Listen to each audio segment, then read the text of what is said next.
Fala galera, beleza? Sejam bem-vindos a mais um episódio do nosso querido Lean Podcast. Hoje o tema é psicologia cristocêntrica. Estamos aqui com Fran Wisniewski, diretamente de Curitiba. Muito obrigado pela sua presença, viu, Fran? Imagina, é um prazer estar aqui. Agradeço, o convite, a oportunidade. E bora lá, né? Bora lá falar sobre gente, sobre cura, sobre tudo isso que faz bem pra gente. Muito bom, muito bom. Se você quiser começar se apresentando, como que começou, né, toda essa jornada até a psicologia cristocêntrica? Bora lá. Bom, eu sou formada em psicologia. Antes dessa formação, eu fiz administração também, administração de empresas. Então, eu sempre tive uma visão empreendedora, vamos dizer assim. Por isso, para mim, foi muito fácil ir para as redes sociais por causa disso. Então, eu sempre gostei muito de estudar, muito. E quem gosta de estudar, geralmente gosta de ensinar, né? Então, tinha essa veia de professora também. Então, eu dava, né? Cheguei a dar aula em universidade e tudo. E eu tive que morar fora do país por conta da carreira do meu marido. Então, a gente acabou sendo transferido e foi numa época, assim, que eu tinha a minha clínica bem montada lá em Curitiba, eu dava aula, eu tinha acabado de terminar o mestrado naquela época, então estava tudo redondinho. Mas na alegria, na tristeza, né? Daí a gente foi, deu uma pausa ali na minha carreira para ir com a família, com o marido, porque eu entendi que ia ser melhor para as minhas filhas, para a carreira dele e tudo. Só que quando a gente chegou lá, eu fui morar no México. Quando a gente chegou lá, eu fiquei muito tempo sozinha. Meu marido trabalhava o dia inteiro. Lá as escolas são período integral. Minhas filhas passavam o dia inteiro na escola. E eu fiquei assim, caramba, quanta coisa eu tenho aqui. E tô aqui sozinha, não falo a língua ainda do país. Eu tenho que fazer alguma coisa. Isso antes da pandemia. Então, naquela época, eu comecei a gravar vídeo. Fui pra internet, não sabia nada de internet. Quanto tempo atrás isso? Isso foi em 2018. Bastante 17, 18. 5, 6 anos. Então, comecei a me aventurar e as coisas devagarzinho começaram a dar certo. E eu comecei a tomar gosto pela coisa, né? Porque envolvia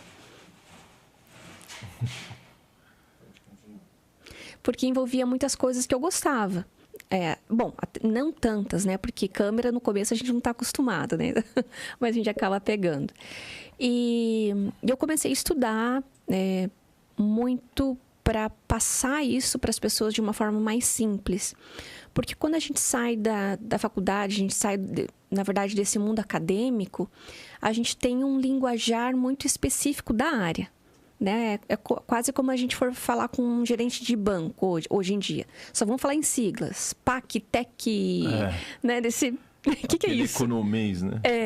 E a mesma coisa para psicologia. Eu chegava falando, as pessoas não entendiam o que eu estava falando. Eu achava que estava arrasando, né? Que dominava muito aqueles assuntos. Só que eu fui entendendo que quanto mais simples eu deixasse a mensagem, mais fácil as pessoas iam entender e mais fácil elas iam conseguir aplicar aquilo na vida delas. Então, acho que isso contribuiu para as coisas irem dando certo e facilitando. Antes disso, eu já tinha vivenciado uma situação muito complicada na minha vida, que eu tive um diagnóstico, assim, um prognóstico de vida de 2 anos. Então, chegou um médico e falou assim para mim, né? Isso faz o quê? 13 anos que aconteceu. Esse médico falou assim para mim que eu ia ter 2 anos de vida. E eu já conhecia de psicologia, já estava na área, tudo, né? Mas mesmo assim, você receber, né, essa notícia, olha, você vai viver no máximo 2 anos, é algo que te baqueia. Eu pensei assim, poxa, mas eu tenho filho, eu tenho marido, eu tenho, né? Como assim? E o que me sustentou em tudo isso, né? Foi tanto a parte espiritual, né? Eu sou cristã, então foi toda essa busca por uma espiritualidade, um conhecimento espiritual profundo com Deus, juntamente com a psicologia, com conhecimentos psicológicos. E eu comecei a me debruçar muito sobre isso, porque aqui no Brasil, especialmente falando, a psicologia da religião, a neuroteologia ou outras abordagens que engloba essa importância da espiritualidade para a mente humana, aqui não é muito aceito. Apesar da gente viver num país predominantemente cristão, a ciência, aqui de uma forma geral, ela é muito fechada para isso. Na verdade, no mundo inteiro, e historicamente a gente tem até uma justificativa para isso, no sentido de que a igreja brigou e resistiu com relação à ciência durante muito tempo, né? Então, hoje, os estudos recentes têm mostrado que, ciência e religião não precisam ser inimigas, né? Então, tem muita pesquisa, muito estudo conceituado, mostrando, provando que a espiritualidade ajuda na saúde mental, né? Só que aqui no Brasil isso é mais fechado do que nos Estados Unidos, por exemplo, Canadá, né?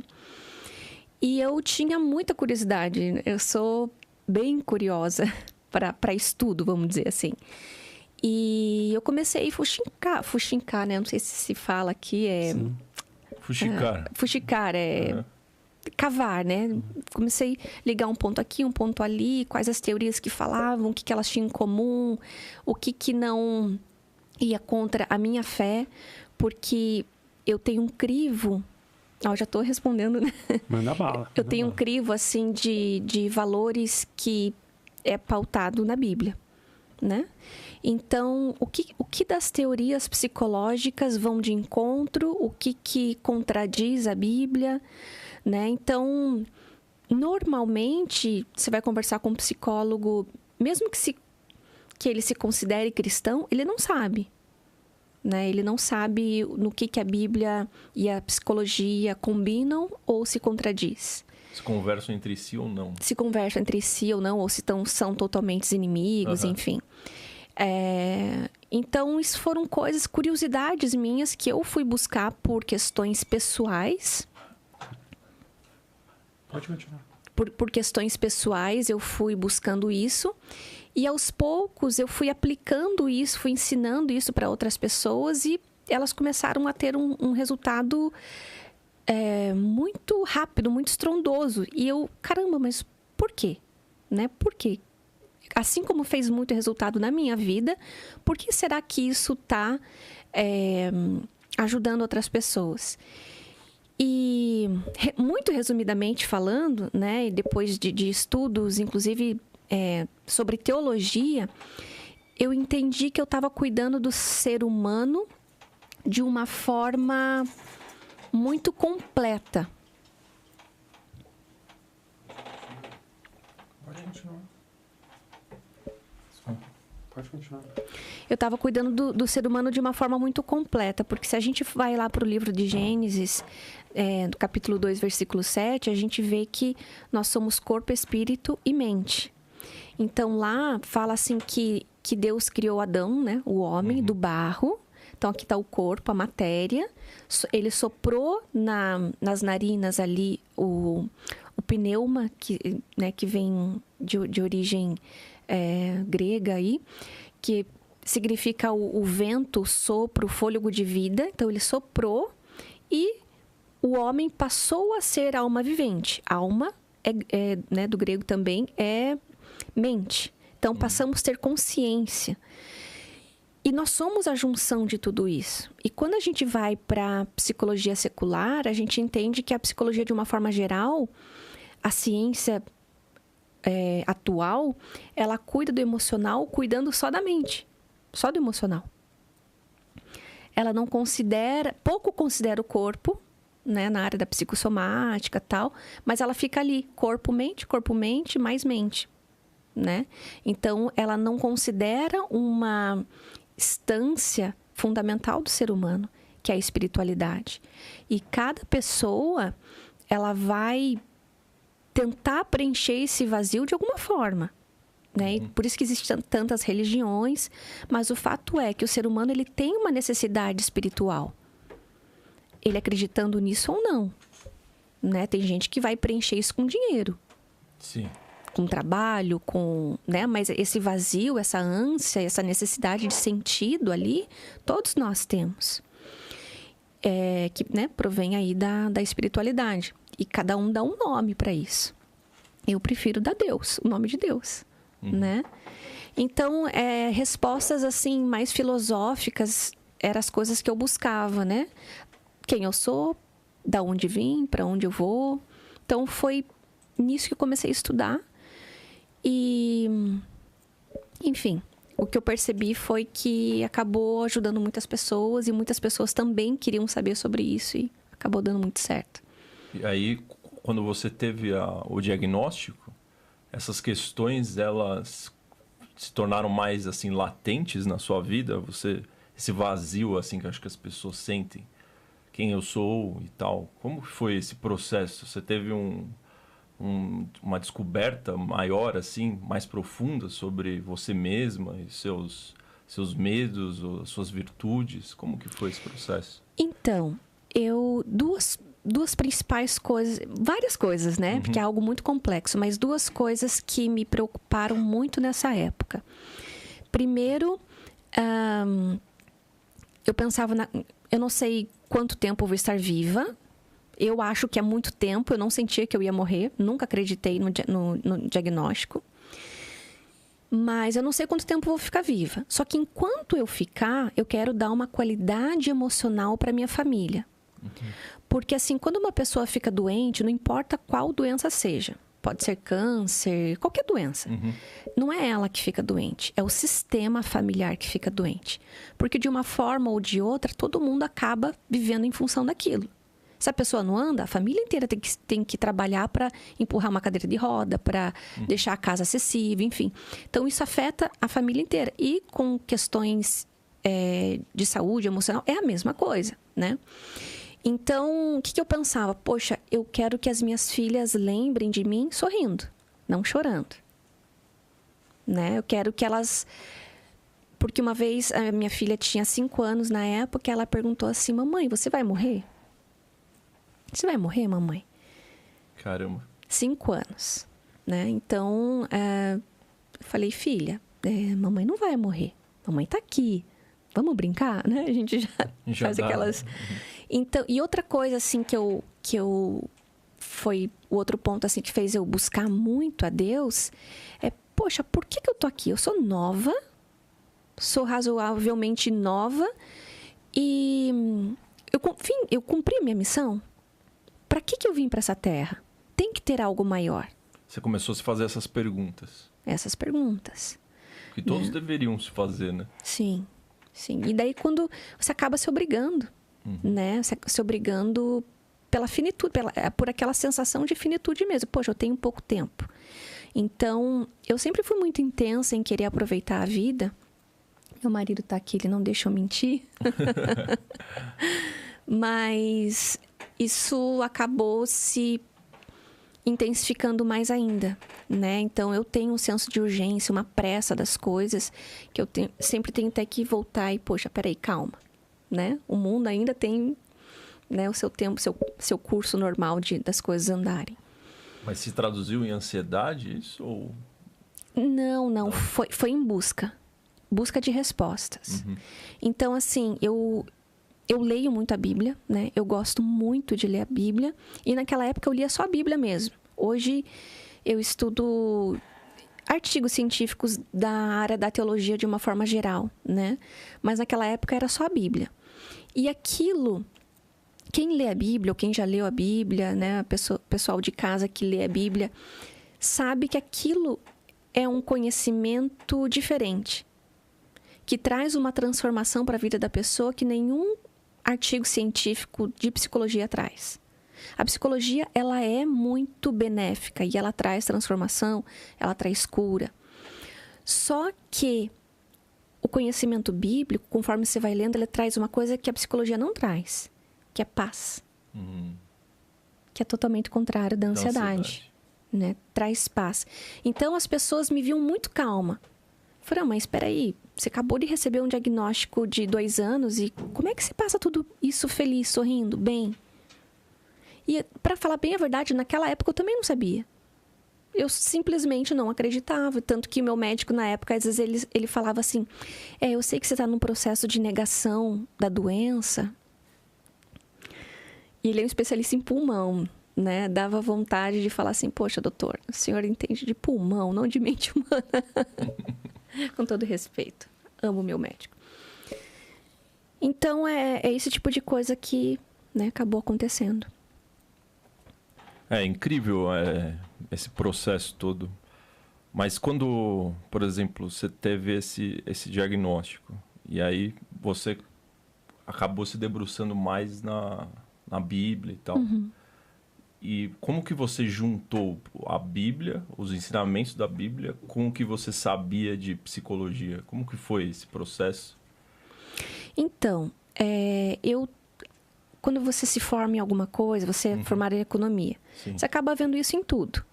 Né? Você acaba criando uma lente de contato ali, uma película, uma íris, que em tudo você vê aquilo. Né? Muda a tua visão de mundo. Então, para tudo que eu olho, eu vejo psicologia. Eu vejo comportamento humano, eu vejo sentimentos, emoções, vontade, enfim. Então, isso é algo natural em mim. Eu olho para os cachorros, eu vejo psicologia. Tem muita, né? Muita. Então, eu ia para a Bíblia e olhava isso. Por exemplo, muitas passagens falando sobre ansiedade, alegria, resiliência, coragem, coração, né? Até superação, resiliência. E daí, poxa, peraí, não pode ser coincidência, né? Daí eu comecei a aprofundar, né? Por exemplo, eu estava até comentando isso com o pessoal, eu fiz uma live na semana passada e trouxe esse assunto do coração, né? Na Bíblia toda, desde Gênesis e Apocalipse, a Bíblia ela traz 958 vezes a palavra coração. E nenhuma vez traz a palavra mente. Mente, não tem. E eu pensava assim, caramba, né? Mas Jesus fala assim, por que pensais mal em seu coração? Jesus tem uma passagem que Jesus fala assim, poxa, peraí, mas pensais no seu coração? Como Não assim? na mente, né? Então, peraí, mas agora está tendo um sentido mais racional, mais cognitivo para o coração. E às vezes a palavra coração tem um sentido mais para as emoções. Às vezes tem mais para desejos, emoções. Assim, quando fala assim, que o coração é enganoso, está falando mais com relação a amor, né? Amor, paixão, desejo, tal. Então eu fui assim pegar, digamos, todas as passagens que falavam sobre o coração e descobrir qual que era o contexto sócio-histórico que estava sendo falado, se aquela palavra estava escrito em hebraico, em grego, enfim, sabe? Então, o que vinha por trás de tudo isso? Por curiosidade, só por querer saber o que estava ali. E de aos poucos eu comecei a entender assim, poxa, se eu acredito que ele é o criador de todas as coisas, se eu realmente vivo um criacionismo, ele fez o meu cérebro. Ele deve saber mais do meu cérebro do que eu. Né? Então, enfim, foi esse tipo de questionamento que foi, né, me levando para estudar, e eu fui vendo as pontes, né, os pontos de conversa entre a ciência e a Bíblia. E daí você fez a faculdade de psicologia, certo? Sim. E durante a psicologia, imagino que você talvez tenha sido a única aluna em sala de aula que foi por essa linha, por essa vertente, certo? Todas as outras colegas de classe devem ter ido por Freud, Nietzsche, por aí vai. Como que foi para você ver todo mundo indo por um caminho e você indo para outro? E se é que foi assim, né? Então, aí tem muitos pontos importantes, muitos. Quando você está na formação, porque faculdade ela não forma, né? Ela informa, né? Quando você está na formação, você olha para os grandes pensadores, para os professores que estão ali na tua frente e você admira. Você ainda não tem embasamento teórico, prático para questionar aquilo, né? Você tinha coisas que eu achava, caramba, tá esquisito isso. Tá faltando uma peça. Tá faltando uma peça. Mas eu ainda, apesar que eu tinha um professor de ética, que a gente brigava muito. Ele já é falecido, eu tenho todo respeito por ele. E ele tinha por mim também, incrível. Então, ele... Mais ou menos, deixa eu arrumar essa frase. ele era agnóstico. Uhum. E então ele falava muito mal de Jesus. Muito mal. Na né? aula? Na aula. Você na já aula. era... Não, sempre eu- foi cristão. Eu já era cristã. Que Absolutamente. Eu não tinha nada de noção de teologia. Eu lia a Bíblia até então por um costume, por uma devoção, por uma busca Pessoal. pessoal. Nada para ensinar outras pessoas ou por relacionar com a psicologia. Uhum. Então ele falava assim, por exemplo, Jesus era esperto. Se eu fosse igual Jesus, se eu fosse Jesus, eu ia andar no meio da mulherada, das prostitutas. Ele era muito esperto. Então ele fazia esses comentários e eu tinha que me colocar, me posicionar e falar assim, peraí, se você não acredita, respeite quem acredita, né? Então assim, eu sempre de uma forma ou de outra eu me colocava, né? Mas eu não tinha dimensão de que eu...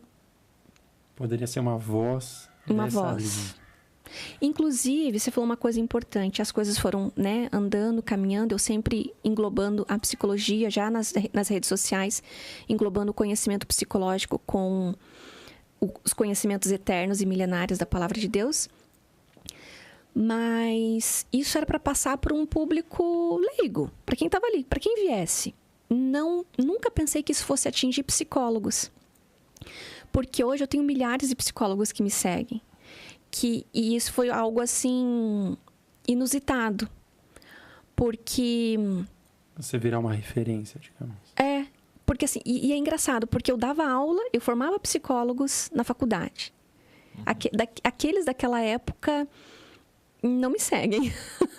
Que eles acham assim que, poxa, o que você está fazendo com a ciência, né? Mas... muitos psicólogos que me seguem, eles vêm falar assim, Fran, poxa, você está tendo coragem de falar algo que a gente sempre pensou, mas não podia falar. Né? Que a gente sempre sentiu, porque a psicologia ela é linda, maravilhosa, só que ela chega num platô ali que não desce mais. Que daí é só Deus que age. E daí? O que vai fazer?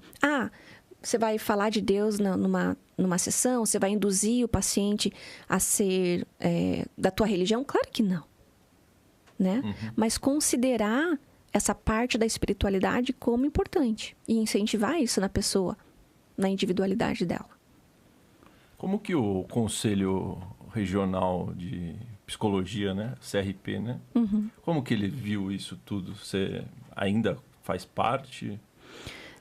Não, ele vê completamente... Eles são meio, como fala, fechados, completamente. né? Enraizados. Completamente, assim. Essa é uma das minhas brigas, né? Uhum. Assim, umas bandeiras que eu tenho tentado levantar com a minha vida, para ser bem sincero. Porque a base filosófica da psicologia... Bom, a psicologia, ela vem da filosofia, Uhum. né? Mas ela tem uma influência muito grande de ideologias e correntes de pensamento. E hoje, em nome da psicologia, você pode levantar muitas bandeiras. E tudo bem, né? Não estou aqui para dizer que não. Mas o cristianismo é uma bandeira que não pode ser levantada. Você pode falar sobre mitos gregos. Você pode falar sobre o conto de fadas e a psicologia. Você pode falar qualquer coisa e a psicologia. Agora, cristianismo e a psicologia... Não pode. Não pode, Mas né? por quê, né? O que acontece? Você deu o exemplo da mitologia grega, né? A gente tinha um terapeuta que a gente se tratava, que ele tinha essa linha, né? Ele até Jungiano. chamava de terapia mítica. Mítica, né? Uhum. Daí você vai falar, tem inúmeros exemplos, né? Agora, por que não, né? Pegar um avatar, né? A gente fala muito aqui de Cristo, né? Uhum. Cristo foi um avatar Sim. que... Não, é uma divindade na forma de... humano, né? Digamos assim. Uhum. Algo, talvez a maior coisa que já aconteceu na vida, independente de você ser católico, cristão, Sim. judeu, islâmico, independente da religião, ser Sim. ateu, né? De fato, reconhecer a importância dele. Mudou a história, né? Quebrou a exato. história no A gente meio. até Antes fala e antes e depois, depois, né? né? O nosso calendário e tal. E por que a psicologia não deixa... É um preconceito? O que é, Assim, na sua visão? Por algumas coisas, né? Ela aí depois vamos colocar, teve aquela fase negra da igreja que ela acabou dificultando muito o desenvolvimento da ciência, né? Aí teve o surgimento do positivismo, e acaba que a psicologia ela tem muito essa questão do que só o que é comprovado, né, em laboratório, né, o 2 mais 2 igual a 4, que é ciência, né? E a psicologia como ciência, ela teve muita dificuldade de se firmar como ciência, até mesmo por lidar com muitas questões subjetivas e ter essa dificuldade de se posicionar num meio mais racional, cognitivo, né? Então, tem todas essas questões aí que acabam influenciando. Só que não tem muito lógica, porque... Por exemplo, Jung, que foi um grande pensador dentro da psicologia, ele considerava muito a espiritualidade, os mitos. Viktor Frankl também, né, que desenvolveu todo... não desenvolveu, mas aprimorou toda a tese dele de desenvolvimento humano, de mente humana, nos campos de concentração. E ele trabalhava muito essa questão, considerava a questão espiritual, né, para o desenvolvimento humano. Então... Eu acho que é uma tendência natural, historicamente falando, se a gente for pegar a história da ciência, a história da psicologia, eu acho que a gente está começando a dar um pulo na história para acordar para esse tipo de coisa, né? Tem a psicologia positiva, que é uma vertente americana, moderna, que ela fala muito dessa questão, tanto do mindfulness quanto da espiritualidade, né, como algo essencial para a mente, para você descansar, para você ter paz, né? Então, acho que acaba sendo uma tendência. Só que por essas heranças fortes aí de luta, para a ciência se formar como ciência, acaba influenciando ainda os dias de hoje, né? Será que, eu pensando aqui agora, será que hoje está muito em baixa a sociedade, a mentalidade que impera na sociedade, ou uma cultura conservadora, né? De a gente olhar o que deu certo no passado e continuar levando isso para frente, né? Tanto que tem uma briga, né, entre conservadores e progressistas. E hoje... É muito comum a gente ver em coisas de autoajuda, né? Uma coisa voltada mais ao prazer, sabe? O hedonismo, né? Que eles chamam. Sim. Será que o fato de existir esse preconceito com o cristianismo não vem disso também? Sim, sim. A psicologia ela é muito influenciada pelo hedonismo, né? Ou seja, o que importa é o teu prazer. O que importa é você se sentir bem. Né? Independente de qualquer coisa. Independente de qualquer coisa. Então, só que historicamente a gente está entendendo que o ser humano ele precisa de um crivo, ele precisa de uma regra, senão ele se perde. Em algum momento da vida dele se perde. Tanto que a gente está vendo, quanto menos valores a sociedade tem buscado, mais a sociedade tem se perdido. Né? Então, e isso aí tem influência... histórica também, de pós-guerra, né, de muito sofrimento, acaba não, agora vamos soltar as rédeas, já tinha as heranças, né, algumas heranças filosóficas aí, né, de busca pelo prazer. Só que, assim, na época que... Eu sou dos anos 80, sou de 82. A gente é de 90. Então quase lá. O pessoal de casa que não me faça conta. Eu cresci escutando propaganda de cigarro, né? Assim, né? Não é nem... Só que o que a gente não via... Naquela época, a gente não sabia os efeitos do cigarro. Os malefícios. Podia até saber uma coisa ou outra. Então, ao longo do tempo, ao longo da história, que foi se descobrindo o que acontecia, o que fazia, tal. E eu acho que é a mesma coisa, sabe? A gente não sabe ainda, ou não sabia, os efeitos de abrir mão de valores, de abrir mão do conservadorismo, de abrir mão, entende? E eu não estou falando para a gente ir para um outro extremo também, ficar quadrado e, né? Não é essa a questão, pelo contrário. Mas o equilíbrio ali. Entendi. Bom ponto, né, Rosa? Porque o ensinamento, acho que maior, né, de Cristo foi... Ele se sacrificou, né, pra gente. E hoje é muito difícil pessoas terem como A gente pode falar de ética e moral depois, mas sim. sobre as pessoas se sacrificarem por um propósito maior que não seja algo imediatista. Sim. As pessoas sempre querem o resultado para amanhã, né? É. Como que você vê esse ensinamento dele? Porque eu acho que também vem muito com... A gente fala hoje muito de amor próprio. Ah, você tem que ter amor próprio, mas ele falava muito de amor ao próximo. É bem diferente, né? O ser humano ele tem uma tendência a andar nos extremos, né? Tem gente que se ama demais ao ponto de ficar orgulho, arrogante, narcisista, ou vai para o outro extremo de ficar desleixado, só cuidar dos outros, enfim, né? Adoecer por não se cuidar, tal. Poxa, essa questão é excelente, né? Tua pergunta, assim, porque o nosso cérebro, ele tem uma tendência a buscar prazer, a buscar uma economia de energia, né? E, de certa forma, a gente precisa estar atento a isso, né? Hoje existe uma moda, dopamina, né? Produção de dopamina, não sei o quê, blá, blá, blá, blá, blá. Mas, assim, a dopamina, ela é uma coisa, assim, que gera expectativa, né? Não é o prazer em si, mas a gente fica esperando. Assim, se a gente vai fazer uma viagem para os Estados Unidos, a grande produção de dopamina é antes, naquela expectativa. Como é que vai ser? Você fica planejando o roteiro, onde eu vou, o que eu vou fazer, o que eu vou deixar de fazer. E às vezes acaba sendo mais legal a preparação, aquele sonho, do que a viagem propriamente dita, né?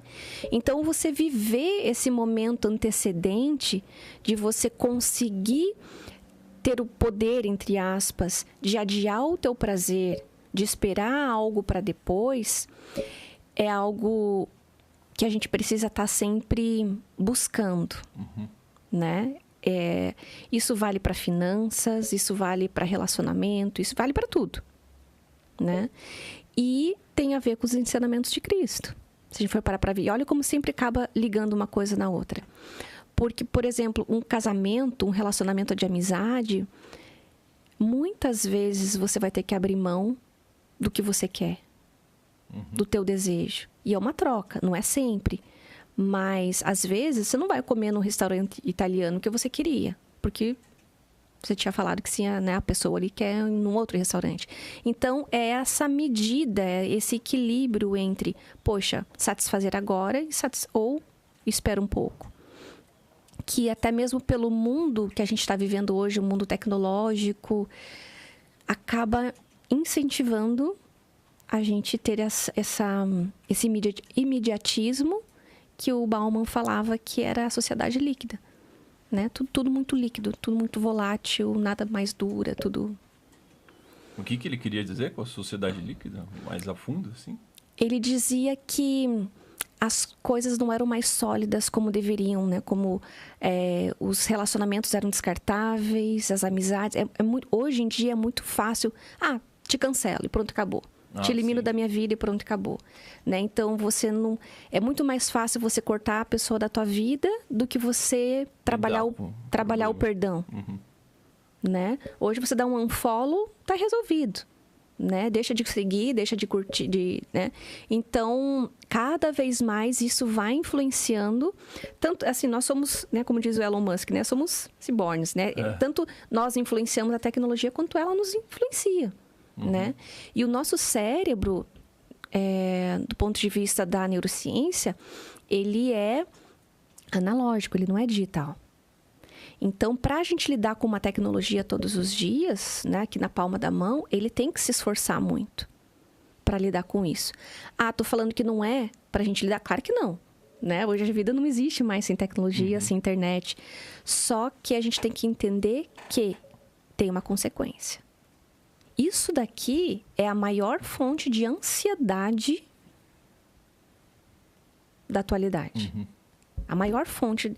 Inclusive, existe regiões do nosso cérebro que elas deveriam ser ativadas só quando nós estivéssemos em situação de perigo.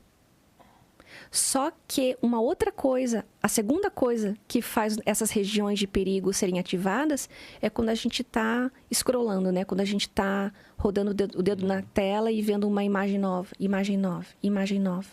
Cada imagem nova, foto que vai passando, vai ativando essa região do nosso cérebro e vai desenvolvendo ansiedade. Às vezes você não sabe nem por que você está. Daí você vai pro doce, você vai para, sei lá, qualquer outra coisa, mas é isso aqui. Sensacional. Fran, muito bom. Espero que a galera de casa esteja gostando, né, Brunão? E a gente nem se apresentou, né, Rosa? Bom, vamos se apresentar aqui rapidão. Aqui somos do Lean Podcast. Eu sou o Ricardo Lapa, apresentador do projeto.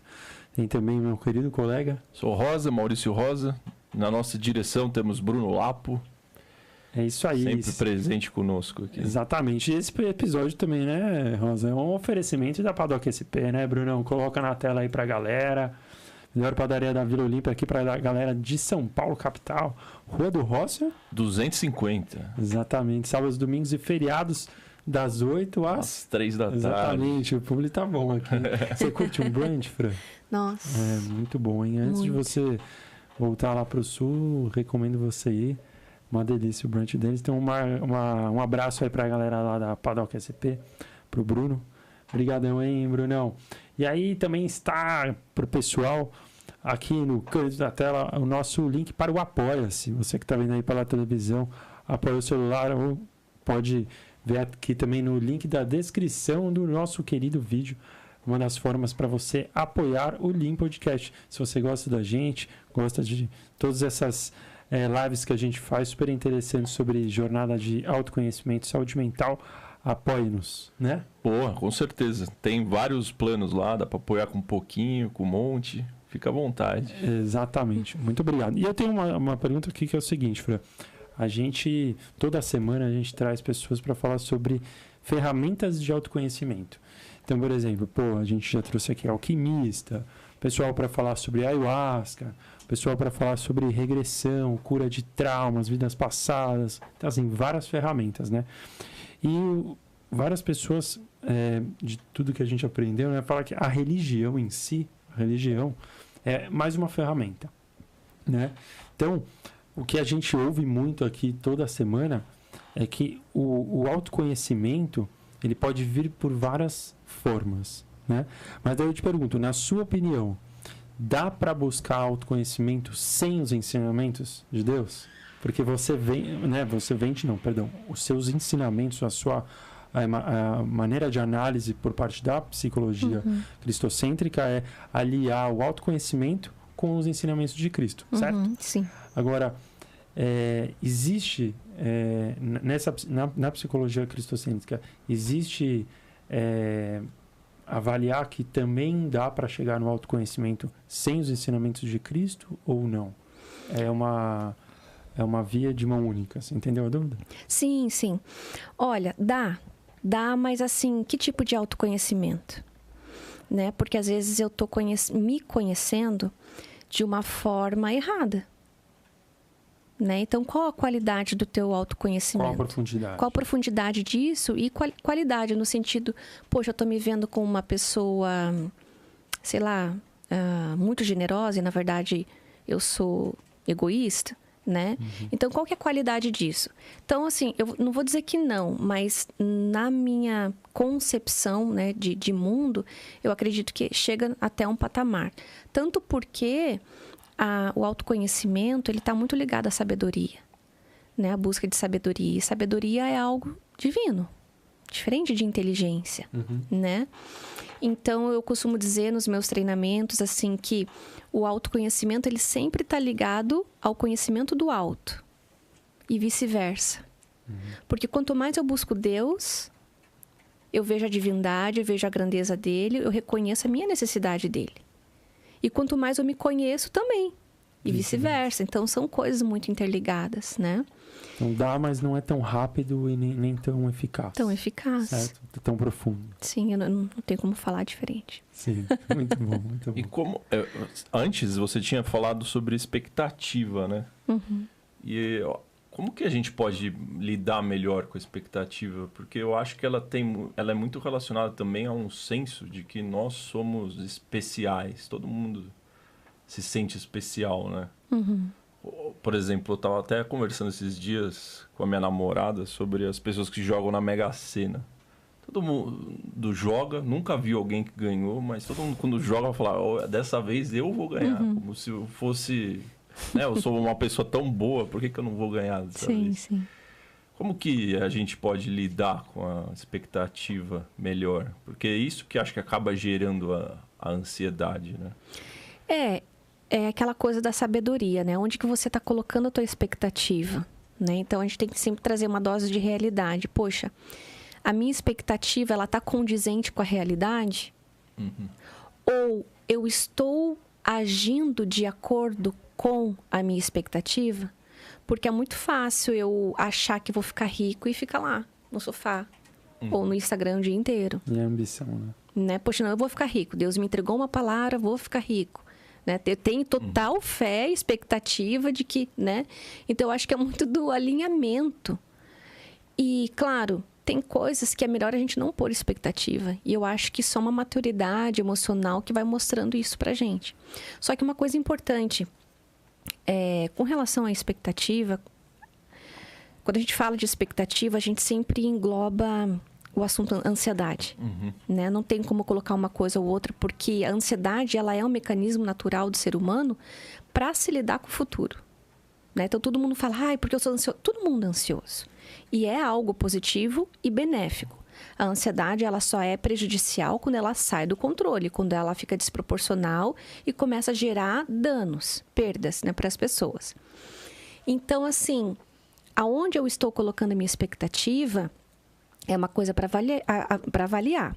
Só que antes de ir para essa parte racional, né, da expectativa, como é que está o meu estilo de vida, a minha fisiologia com relação à ansiedade? Então, não adianta eu não criar expectativa, eu tentar não ficar ansiosa, se, por exemplo, eu não tenho horários na minha vida. Olha que doido. Rotina? Rotina. Então, assim, eu vou falar agora, o pessoal de casa, nossa, mas que...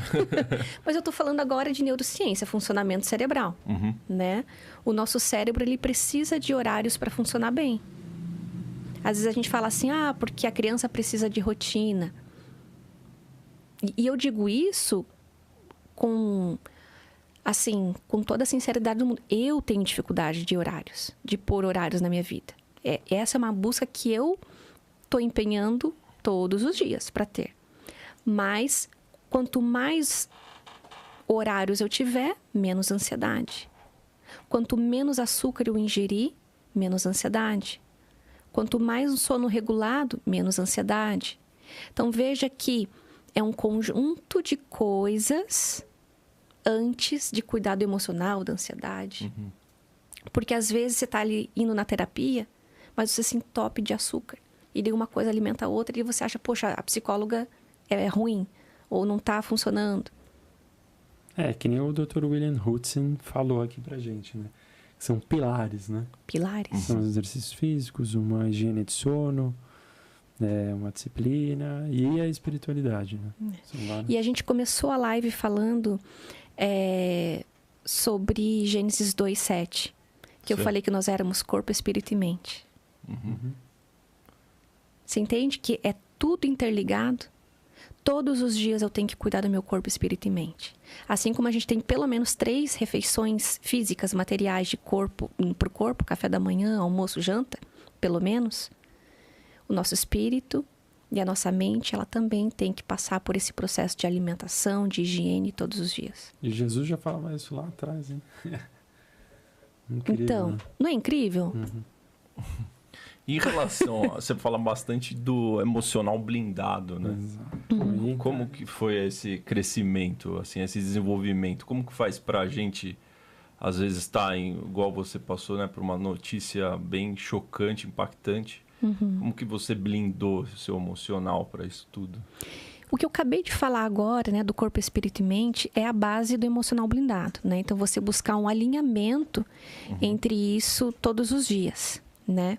Então, assim, nesse momento, eu tava com o meu corpo, a minha saúde debilitada. Eu fiquei mais de 1 ano na cama. Fiquei 2 vezes na UTI. Então, assim, fisicamente falando, perdi massa muscular, todas essas coisas, né? Então, assim, o meu corpo estava muito debilitado. É claro que uma pessoa que está num estado assim, fisicamente, vai se olhar no espelho e isso vai afetar o emocional dela. Não tem como, né? Não tem como. Daí falaram pra mim, tudo bem, ó, você não vai viver, mas já que você viveu, você vai ficar o resto da vida numa cama. E eu falava, eu não vou. Eu não vou ficar. Uhum. Ah, me traz uma fisioterapeuta, vamos fazer atividade física aqui, vamos... eu tive derrame do pericárdio, então o coração estava muito fraquinho, né?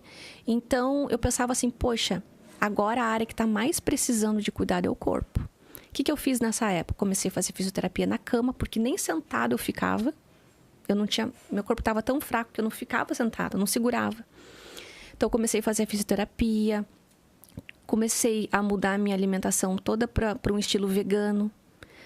Nada industrializado. Hoje eu não vivo sem uma picanha, mas naquela época, mudanças drásticas requer, né, medidas drásticas. E para aquele momento, essa regulação nutricional foi essencial, né? Então eu sempre falo assim, para o nosso cérebro funcionar bem, é como se fosse uma construção, né, de uma casa. Você precisa ali de um mestre de obras, né? Alguém que entenda da coisa. Você precisa da matéria-prima. E no caso do nosso cérebro, seria ali os nutrientes, água. O nosso cérebro é 90% água. 90%. Para ele funcionar bem, ele precisa de água constantemente, né? Então, matéria-prima, mestre de obras e um modelo, né? Um modelo que seria a planta ali, a arquitetura, a planta da casa, né? Como que eu vou seguir tal coisa? Como é que eu vou construir isso?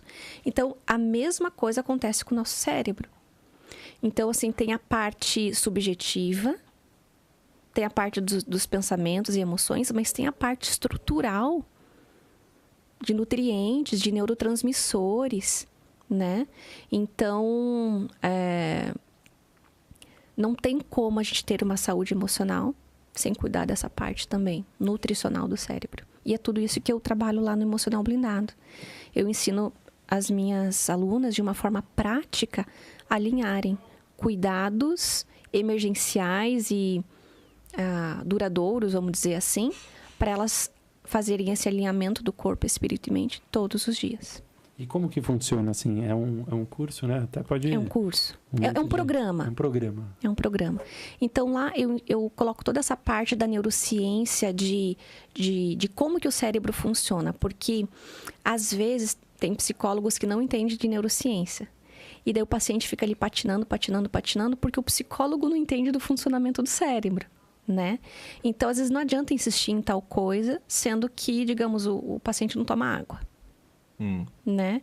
Então, eu passo toda essa visão completa, né, para os alunos. Olha, você precisa fazer isso diariamente. Daí, agora, para trabalhar as suas emoções, ansiedade, diariamente também, você vai fazer isso. Então, lá tem um programa de técnicas mesmo, ferramentas baseados em neurociência, para as pessoas aplicarem na vida delas.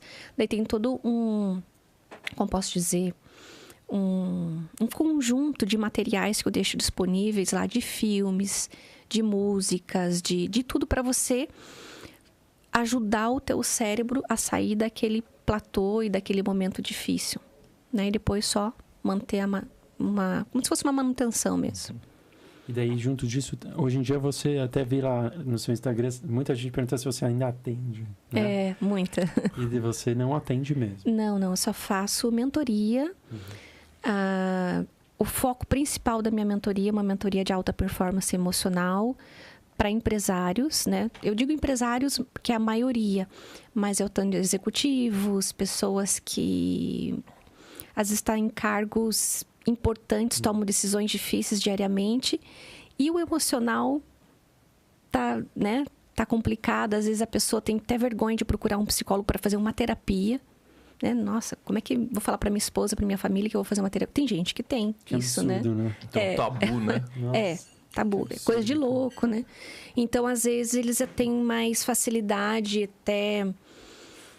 mais facilidade, né? De fazer uma mentoria. Então, eu trabalho ferramentas de coach, todo um processo ali de fortalecimento emocional. E a distância? Ou presencial? Presencial e à distância. Que legal. E daí, nesse momento, você entra com a psicologia cristocêntrica ou não necessariamente? Total. Eu não vivo sem. Entendi. É a base, né? É a base. É o diferencial. É a base. Tanto assim que, até no último podcast que eu fui, me perguntaram assim, mas se for uma pessoa que não é cristã, que é ateu, e você vai entrar com essas técnicas, com essas ferramentas... E daí eu falo assim, dificilmente uma pessoa que não acredita em Deus vai me procurar, porque tá muito explícito, né, no que eu trabalho. E eu não acredito num cuidado emocional sem cuidar do corpo, espírito e mente. Pode até, mas vai levar muito mais tempo. Você economiza sofrimento e tempo, cuidando de uma forma mais completa, né? Então, se a pessoa vir, eu já deixo claro, olha, que a gente trabalha esses pilares. Não significa que eu vou passar a minha religião para você, porque eu nem tenho religião. Mas eu vou te mostrar a importância da sua espiritualidade ser desenvolvida. Né? Muito interessante. Com base nos ensinamentos da Bíblia e de Cristo. Sim, sim. Qual que você vê hoje o grande problema que as pessoas que te procuram e tal? O que você vê que falta muito nas pessoas e que geralmente é o caminho certo a se seguir? Então, as pessoas, elas... Duas coisas principais, tá? As pessoas, elas não foram ensinadas a lidar com o emocional, né? As pessoas não sabem lidar com emoções. E eu também não sabia, né? Então, só que porque eu não sei, vou viver assim pro resto da vida. Né?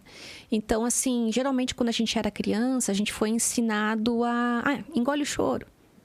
Isso não é nada, levanta, né? Então tá, tudo bem, a gente tem que ensinar resiliência para os nossos filhos, tal, levanta, mas tipo, acolhe, ensina a criança a olhar para isso, né? Olha, vivencia, supera. Não coloque embaixo do tapete, porque daí a gente cresce e vira adultos que também continuam colocando embaixo do tapete. Né? Ou, por exemplo, eu tenho um público cristão, né? 99% do meu público é cristão. E eles, por exemplo, têm dificuldade de assumir raiva. Eu sinto raiva, eu sinto ódio. Não, cristão não pode. Peraí, não pode.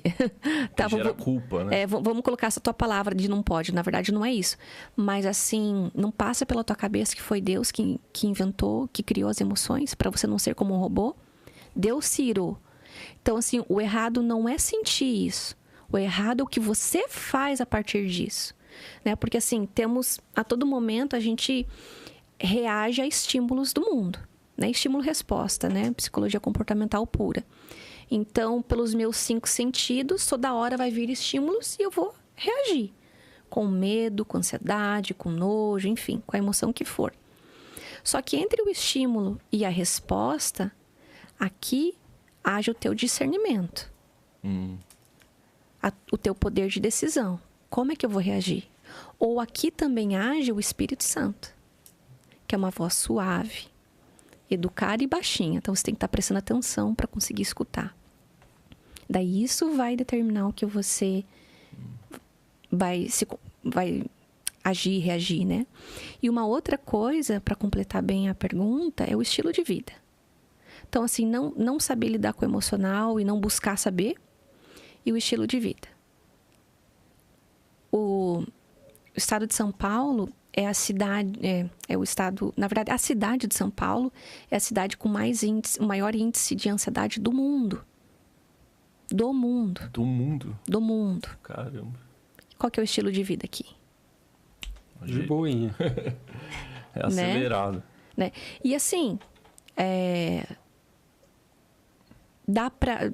Tô metendo pau na cidade? Não, claro que não. Né? Mas isso serve de conscientização para o pessoal. Peraí, então vamos parar para pensar, pelo menos, e refletir. Poxa, como é que aqui no meu núcleo familiar a gente consegue mudar um pouco isso? como é que a gente vai começar a dar importância e cuidado emocional? Né? De uma forma sistêmica ali, da família, não só um indivíduo, senão não adianta. Uma coisa que eu me questiono muito sobre a religião, principalmente cristã, é essa questão de todos nós somos pecadores. E eu sinto que, igual você falou, as pessoas negam sentimentos de raiva. Como que faz? Por que gera esse sentimento? Às vezes elas parecem que têm um sentimento de culpa. Por que você acha que isso acontece? Você estuda filosofia? Não. Não. Eu só sou um simpatizante. Não é que tuas perguntas sempre têm umas bases filosóficas. Ah, mas é assim, esse é o DNA do Rosa aqui. Que legal. E sabe que eu tenho um primo que se chama Maurício Rosa? Ah, é? O meu é com Z. Rosa. Ah, não. Deve ser com S. É. Mas... Tinha, né, para diferenciação, né? Exclusivo. Identidade. O que eu posso te dizer? Do ponto de vista, né, do cristianismo, da psicologia cristocêntrica, né, propriamente dita, Deus nos criou e Ele nos fez imagem e semelhança dele. E logo depois que Ele falou assim, ó, o ser humano, a imagem e semelhança, vamos fazer a nossa imagem, a nossa semelhança, né? Então estava a trindade ali. Logo depois, logo em seguida, ele coloca uma função e vai dominar e governar sobre toda a terra, né? Então ali ele fala quem a gente é e qual que é o nosso propósito aqui nessa terra. A partir do momento que a pessoa se desvia disso aqui, ela acreditando em Deus ou não, ela acaba se indo para um emaranhado de buscas incansáveis e preenchimento, né? Agora, no meio cristão, tá? No meio cristão, pessoas que têm uma religião, que vivem, que vão no domingo, no final de semana, para a igreja, eles vivem muito uma questão de... Já ouviu falar da questão da graça? Já. Né? Então, assim, eles vivem uma questão assim, poxa, a Bíblia fala que eu sou pecador, né? Mas eles não vivem a nova aliança que Jesus veio e pagou para nós. Então, assim, existem dois momentos ali da vida, né, de um ser humano. Quando ele nasce e ele é feito em imagem e semelhança de Deus, e até aqui ele é uma criatura. E depois ele se batiza. Daqui ele vira filho. Tá? Só que mesmo sendo imagem e semelhança e mesmo sendo filho, ele pode não acreditar, ele pode não viver essa verdade. Isso acontece muito com aquelas pessoas que falam assim, eu sei que Deus me ama, mas eu não sinto que Deus me ama. Eu não me sinto digna desse amor. Por quê? Porque vive como uma criatura apenas, não como filho. E é uma questão de trabalhar a identidade. A partir do momento que você realmente vive que você é filho de Deus, você é filho do Criador e dono do universo, que pode todas as coisas, aí você vive pela fé. Por isso que a Bíblia fala que o justo viverá pela fé. Entende? Então, é como se fosse... Eu não gosto dessa palavra, mas é como se fosse aquele empoderamento que se fala hoje em dia. Sim. Poxa, eu sou filho do rei. Eu vivo isso. Então, a minha culpa foi paga. Isso faz a sua identidade mudar totalmente. A partir do momento que você crê nisso. Crê. Então, e é diferente falar do que viver.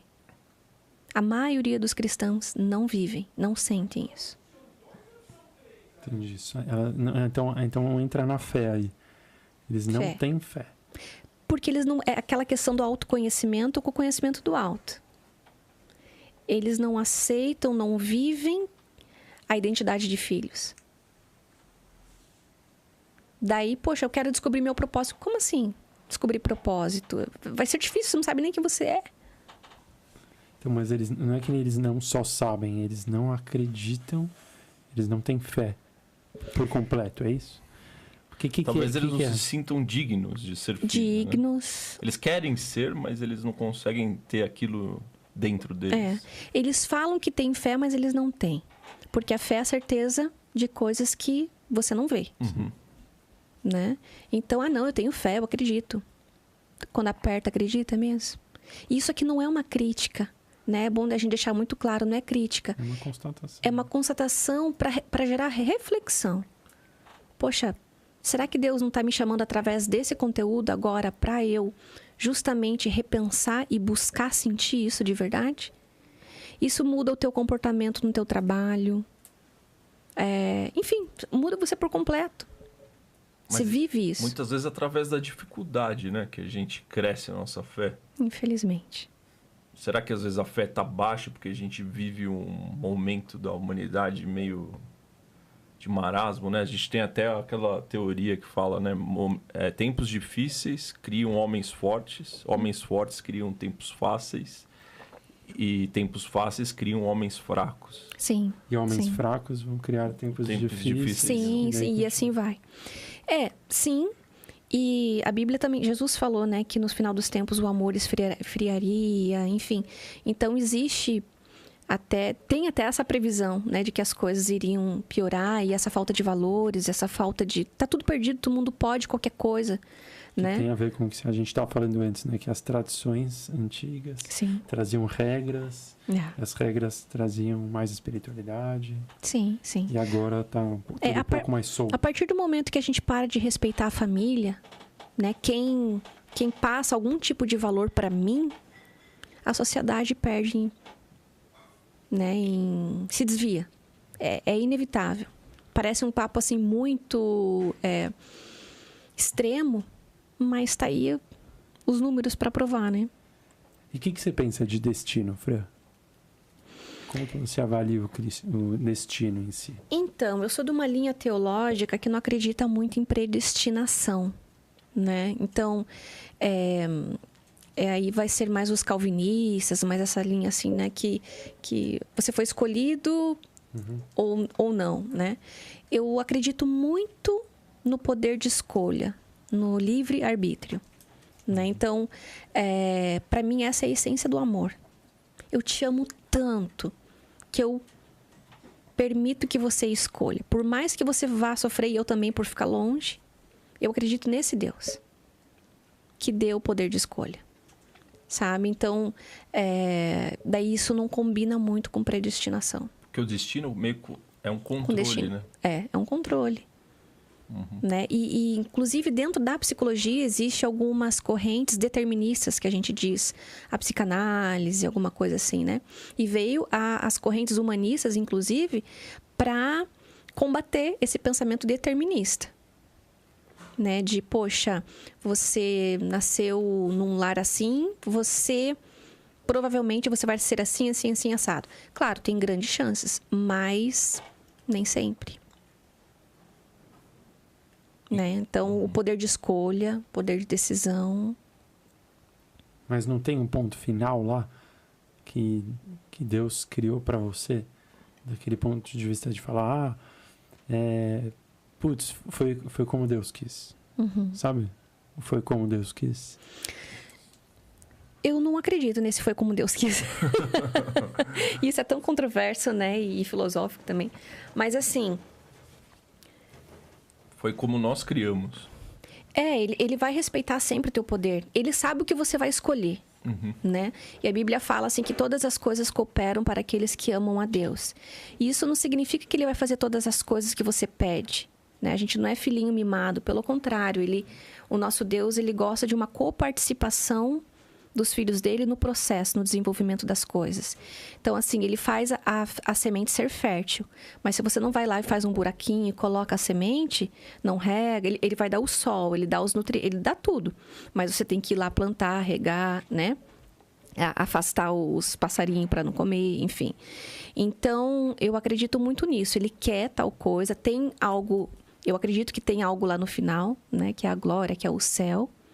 Mas... ele respeita se eu quero ir, se eu não quero ir. E não é as minhas obras, não é o que eu faço. É o que eu decido. Se eu decido que Jesus Cristo é o Senhor da minha vida, meu Salvador, eu vou. Daí é viver pela graça, viver aquela identidade que a gente falou. Que seria... Ele fala muito sobre a salvação, né? Uhum. Isso seria a tal da salvação? Salvação. Né? Porque, assim, quando o pecado entrou no mundo, Deus... Lá no jardim... Agora a gente já está indo numa parte bem mais teológica, né? A maçã? Seria? Não é maçã, né? Não, vamos lá. Conta como que é, Fran. É o fruto. O fruto. É o fruto. Mas Deus falou assim, né? Se comer dessa... Você pode comer de todas as árvores. Todas as árvores. Só essa daqui que não. Porque aí ele já colocou o poder de decisão no homem. Se ele não tivesse dado a possibilidade de erro... Olha que doido. Olha que psicologia. Mas por que existia, então, se ele é tão bom, por que existia uma árvore que ia gerar morte? Que dava a consciência do bem e do mal? Justamente porque ele é um Deus de justiça. E ele dá o poder de escolha. Entende? Então, não teria como ser diferente. Porque isso faz parte do caráter dele, né? Do caráter de Deus. Então, e como tem psicologia em tudo isso, né? Porque a psicologia nada mais é do que o estudo da natureza humana. Né? Mas vamos lá. Então, Deus falou assim, ó, se comer dessa árvore, certamente morrerás, né? Terá morte. Só a morte vai pagar esse erro. Daí veio lá a serpente, não sei o quê, né? Que daí a gente pode, um outro episódio, voltar, porque daí dá uma outra história. Mas, resumidamente falando, a serpente foi lá, convenceu a Eva comeu, Adão comeu. Poxa, olha... Eu não morri. A serpente estava certa. Eu não morri. Mas a morte não era ali naquela hora. A partir daquele momento, eles viraram pecadores e a morte viria como consequência. Envelhecimento, doença, dor no parto, sofrimento para o trabalho, todas essas coisas, né? E tem gente que fala, porque daí Deus, nesse momento Deus amaldiçoou o trabalho. Não. O trabalho foi criado antes da queda. Vamos colocar assim, né? Na criação do mundo, foi colocado como uma bênção vinculada à tua identidade. Né? Antes disso. Enfim, ali foi uma das consequências. Então, só através da morte, esse pecado seria superado. Alguém teria que morrer. E quem que veio morrer para pagar esse pecado? O próprio Deus. Quem que viria e conseguiria vencer o erro de uma forma completa, sem se misturar nesse emaranhado, né, de coisas de sofrimento. Então, o próprio Filho se fez carne e pagou tudo isso com a própria vida. Muito bom, muito bom. Nossa, completíssimo. Completo, né? Eu tenho visto muitas pessoas que falam na internet, algumas pessoas, né, sobre o cristianismo, e muitas delas acreditam na volta de Jesus Cristo. E acham que está próximo. O que você pensa sobre isso? Ótima pergunta, hein, cara? Ele vai voltar e está próximo. Está próximo, não sou também? Tá sim. Mas ele voltaria na forma de Jesus mesmo? Sim, ele volta como Jesus e a gente vai poder ver os cravos, né? Os buracos na mão. Só que como tem muitos... A gente vai viver alguns tempos, assim, de falsos... pessoas que vão se dizer Cristo, mas não são. A única diferença é que ele não vai encostar o pé no chão, né? Então, isso que vai nos mostrar quem é o verdadeiro Cristo. Ele vai chegar, vai vir buscar a gente, mas ele não vai encostar, né, o pé aqui na terra. Mas ele falou que ele estava subindo e que ele iria preparar lugar para buscar a gente, né? Então... eu gosto de uma passagem linda de João 3,16 que fala assim, porque Deus amou o mundo de tal maneira que deu seu Filho unigênito para todo aquele que nele crê não pereça, mas tenha vida eterna. Então, apesar de toda essa história de sofrimento, desgraça, guerra, pandemia, ele tem uma solução para todas as coisas. Então, a história da humanidade... Apesar de tudo, ela é uma história otimista. Ela já tem uma solução. Né? Desde a fundação do mundo, segundo a Bíblia. Então, desde quando tudo aconteceu, já tinha um plano. Né? E olha que interessante, né? A nossa mente, ela é tão limitada que tem coisas que a gente não cabe. A gente fala assim, poxa, infinito na matemática, né? Tá, mas infinito como? Infinito quanto? O que é o infinito? O que é o eterno? Né? Então a Bíblia fala que a gente vai passar a eternidade com ele. Mas não cabe na nossa cabeça o que é eternidade. Então, para a gente entender um pouquinho do que é eternidade, pensa assim, toda a história da raça humana, de sofrimento, de coisas erradas, de desgraça, tudo isso é muito pequenininho perto da eternidade. Tanto que Deus olhou para tudo isso, ó. Será que eu crio o homem? Sim ou não? Antes de criar. Será que eu crio? Ó, olha tudo que vai acontecer. Olha, meu filho vai ter que ir lá, vai ter que morrer, não sei o quê, blá, blá, blá. Né? Quantos séculos e milênios de sofrimento e desgraça. Poxa, mas isso ainda comparado com uma eternidade é muito pouco. Vale a pena. Né? Então, se a gente parar para pensar nessa dimensão assim mais global, a gente sai da história humana e se coloca de cima para olhar, Deus nos fez para dar certo. Você é um projeto criado para dar certo. Você também, eu também.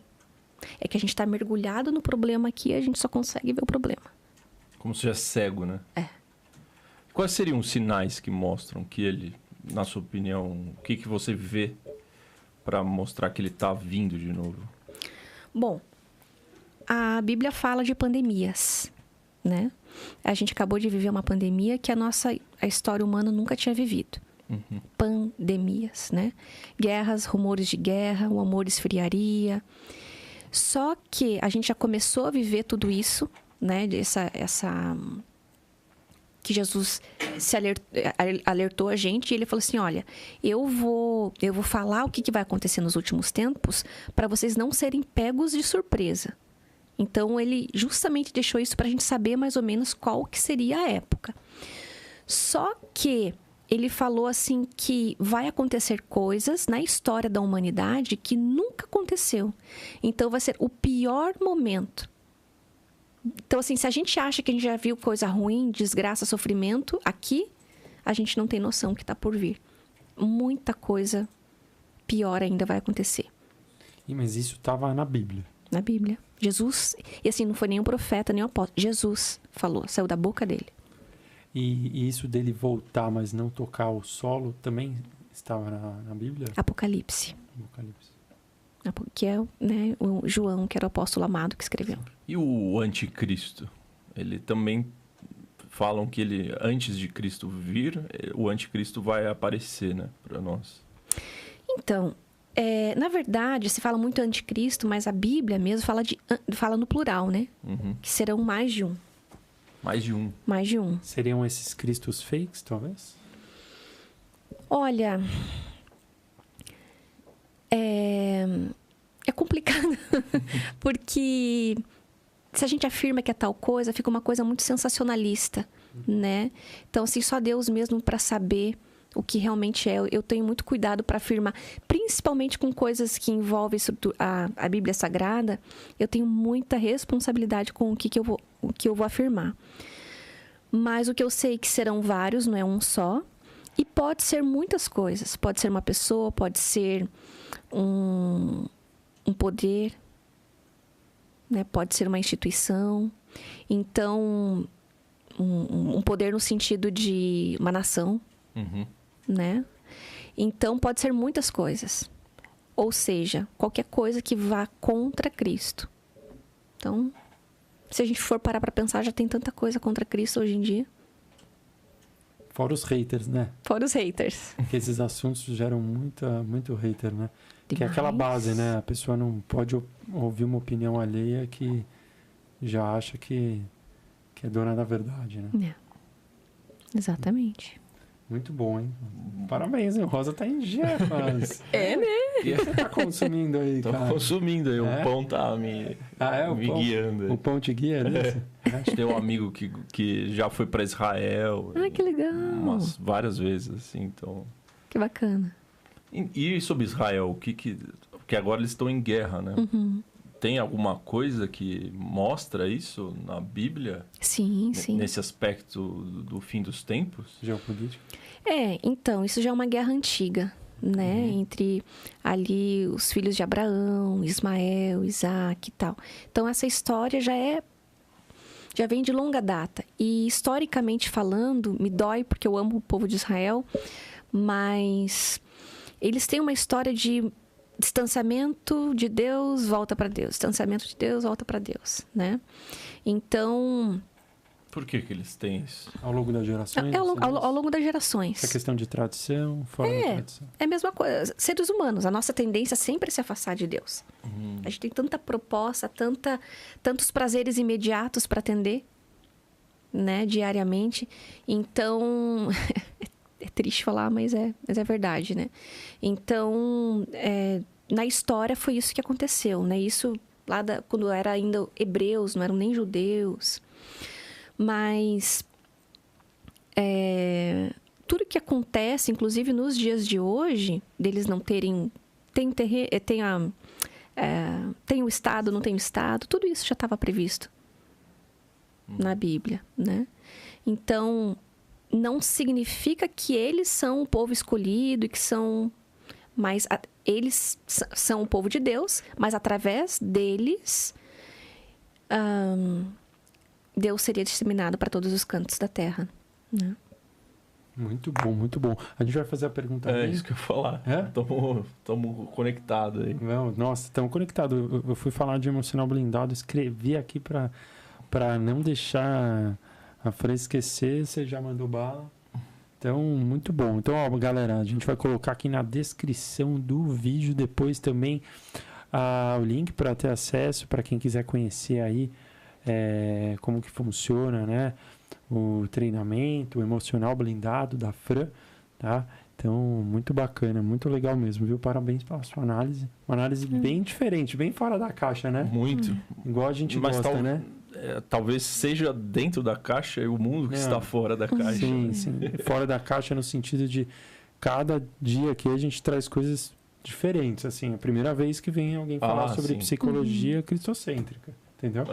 Fora da caixa, do ponto de vista positivo, hein? Já tem muito hater por aí, não vem me colocar nessa posição, por favor. Mas vamos para a nossa pergunta Lean, tá?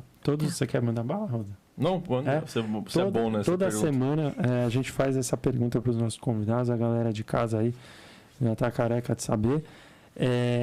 Não tem resposta certa ou errada, tá? Fica à vontade para responder o que o seu coração achar.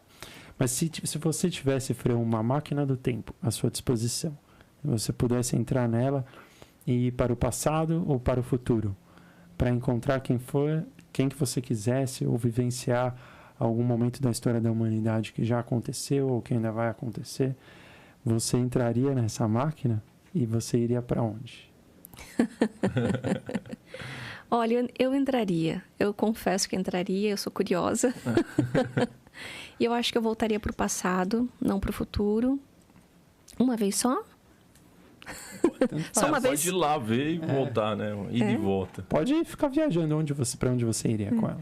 Bom, primeiramente eu acho que eu iria para a época de Jesus.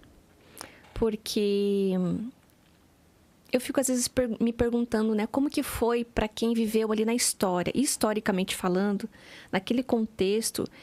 Ver tudo aquilo, poxa, será que ele é o Messias mesmo? Né? Como que foi para quem viveu com ele naquela época acreditar? Ah, não, mas esse daí não é o Messias, esse daí é o filho de José, é o filho de Maria.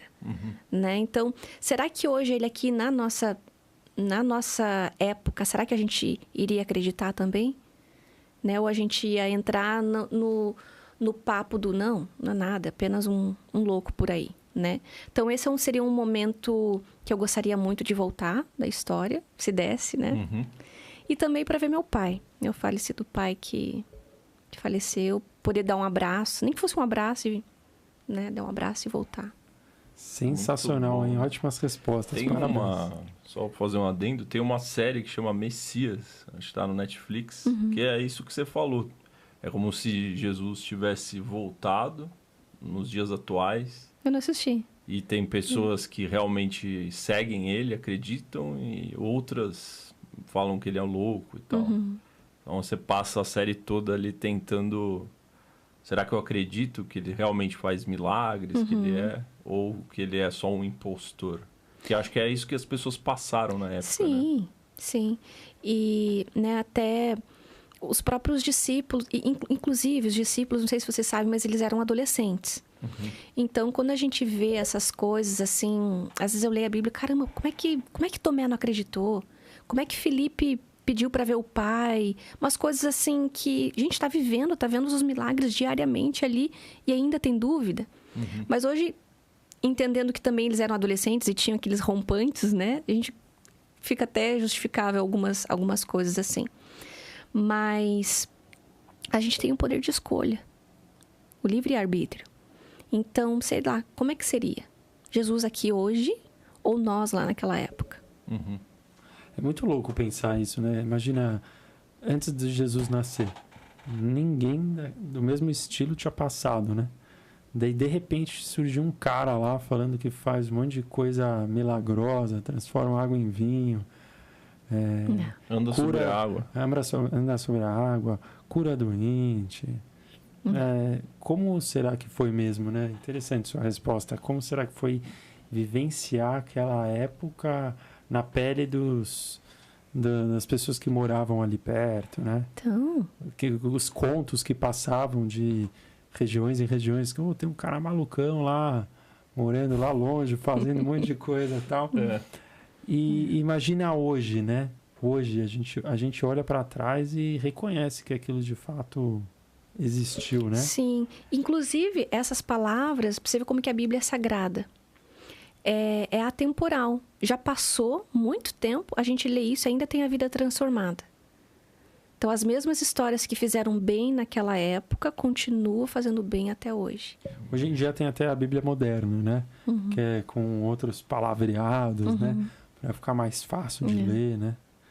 Tem o YouCat também, não sei se você conhece. Na linguagem de hoje. Eu uso a NVI, que é a versão internacional, que ela é mais acessível, mais fácil de ler, mas ao mesmo tempo ela é fiel aos escritos originais, né? Não se perde conhecimento de uma tradução para outra. Mas, enfim, realmente, você falou assim, né, fora da caixa o conhecimento. Mas, humildemente falando, acho que é um pouco fora da caixa, mas esse é o meu propósito de vida. No começo eu não entendia, e Deus falou, faz isso. Deu, mesmo? Tem certeza? E tamo aí, né? Que legal. Parabéns, hein, Fran? Muito bom. Muito bom. Imagina. E última dúvida, tem outras pessoas, outros profissionais também que atuam, pessoas que compartilham da sua linha de raciocínio, da psicologia, que você troca umas figurinhas ou só tem gente te criticando? Não. Tem muitos psicólogos que me seguem, a gente conversa sobre. Só que o que acontece? De certa forma, eu sou... Como que eu posso falar? Eu acho que eu sinto que eu comecei a abrir caminho. Porque elas querem saber, elas acreditam na Bíblia, mas não conseguiram ou não tiveram tempo ainda para aprofundar. Tanto que esse ano eu vou lançar a formação para terapeutas, pastores, em psicologia cristocêntrica. Então, vai ser um curso direcionado para profissionais da área da saúde mental, pessoas, conselheiros bíblicos que existe essa profissão, enfim, para pessoas dessa área. Parabéns, hein? Muito legal. Mais pra frente até o conselho deve chamar a Fran pra ministrar essa pauta, né? Eles me chamam para outras coisas. Para quê? Mas, quando eu era vinculada ao CRP, eles me notificavam por eu falar de Jesus sendo psicóloga, né? Sim. Então, hoje eu tive que fazer um Instagram novo. Comecei um Instagram do zero, tal. Esse que eu tenho aqui foi novo. E hoje eu não me identifico mais como psicóloga. Eu tô aqui, a Fran Vichisnes. Como a Fran. O conhecimento tá aqui, nunca vai sair de mim, mas eu tive que escolher. Ou a psicologia... Ou a Fran. Ou a Fran. Que bom que você escolheu a Fran. Assim mesmo. Identidade. Obrigado, viu, pela sua presença. Eu que agradeço. Viu? Muito bom. Muito obrigado. E daí a gente sempre fala que quando dobrar o número do episódio, até lá a gente chama você para participar novamente. Quem estiver aí acompanhando até agora, dá um like, se inscreve no canal, que é importante. Exatamente. Manda um inscreva-se pra galera, Brunão. Boa, galera. É isso aí. Inscreva-se no Lean Podcast, deixe seu like, compartilhe com os amigos. Manda aqui nos comentários o que vocês acharam, as opiniões. São todas super bem-vindas, né, Rosa? É importante. Isso, e a gente também vai deixar aqui, como falamos, emocional blindado, né? Link para acesso ao treinamento da Fran e também as suas mídias sociais. Aqui estarão. Importante. Tá bom? Muito obrigado, galera, pela sua presença. Nós somos do Lean Podcast. Até semana que vem com mais uma ferramenta de autoconhecimento e saúde mental. Muito obrigado, galera. Valeu, hein, Fran? Obrigada, gente. Obrigado.